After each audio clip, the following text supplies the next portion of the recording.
যেই ব্যক্তি রাতের বেলা এই দোয়াকে 3 বার পরে ঘুমিয়ে যাবে, আল্লাহর নবী বিশ্বনবী সাল্লাল্লাহু আলাইহি ওয়াসাল্লাম বলেন, সকালবেলা যখন আল্লাহ তাআলার বান্দা ফজরের নামাজের মাঝে যখন উঠবে, আল্লাহ নবী বলেন রাতের বেলা এশার নামাজ পড়ার পরে, খাবার খাওয়ার পরে আল্লাহর বান্দা যদি এই দোয়াটা 3 বার পড়তে পারে, তাহলে আল্লাহ পাক রব্বুল আলামিন সকালবেলা ঘুম থেকে ওঠার আগে আগে আমার আল্লাহ তাকে নিষ্পাপ মাসুম বাচ্চার মতো আমার আল্লাহ পবিত্র বানায়া দেয়।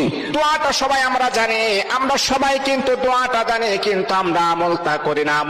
দোয়াটা হলো আস্তাগফিরুল্লাহাল্লাযী লা ইলাহা ইল্লা হুয়াল হাইয়ুল কাইয়্যুম ওয়া আতুবু ইলাইহি লা হাওলা ওয়ালা কুওয়াতা ইল্লা বিল্লাহিল আলিয়্যিল আযীম।